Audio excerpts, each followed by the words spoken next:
TVK தலைவரோட speech எப்படி இருந்துச்சுன்னா, டிவிகேடா டிஎம்கேலாம் வந்து சும்மா என்ன அவங்க பேசுறாங்க அந்த மாதிரி இருந்துச்சு. இந்த வாட்டி பயங்கர கோவமா இருந்துட்டாரு. ஆனா இந்த கோவம்லாம் எங்கன்னா பாண்டிச்சேரியில எதிர்பார்க்கப்பட்டது.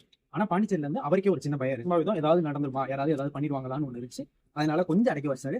இந்த தடவை பாத்தீங்கன்னா ஹையா ரைஸ் பண்ணி இந்த ஸ்பீச் அந்த ஃபர்ஸ்ட் நடந்த மாநாட்டிலவே கிடையாது. அந்த அளவுக்கு இந்த ஸ்பீச் இருந்துச்சு.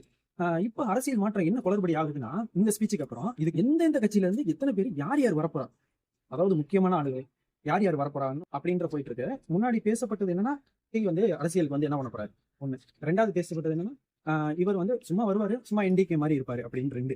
இப்போ என்னன்னா பயம் வந்துருச்சு, எல்லா கட்சிக்கும் பயம் வந்துருச்சு. அவரே சொல்லிட்டாரு, நான் வந்து மோதுற ரெண்டே பேரு பிஜேபியும் டிஎம்கே மட்டும்தான் மோதுறேன், மித்தவங்க எல்லாம் வந்து சும்மா ஒப்புச்சப்பா இருக்கிற மாதிரி. நீங்க அதாவது இவரை வந்து யாரெல்லாம் இவரெல்லாம் ஒரு ஆளே இல்லை, ஒரு ஆளே இல்லைன்னு சொல்லிட்டு இவரை பத்தியே பேசிட்டு இருந்தாங்களோ அவங்களெல்லாம் ஒரு ஆளேவே இவர் மதிக்கல. சுச்சுவேஷன் ஆயிப்போச்சு. இப்ப சரி, அடுத்து இவரோட நகர்வு எப்படி இருக்குன்னா, மேல ஒரு தொகுதிக்கும் போய் அவரோட ஓட்டை கன்ஃபார்ம் பண்ணத்தான் அதிகம் நேரம் வரையும் தான் நம்ம வந்து இந்த கட்சியிலே இருக்கோம் காலம் ஃபுல்லா அப்படின்னு இருக்கோம். அந்த கட்சியிலே இருக்கவங்களுக்கே யோசனை வந்துடும், ஒரு மாற்றம் வராதா அப்படின்னு. அந்த மாற்றம் தான் இப்ப நிகழ போகுது.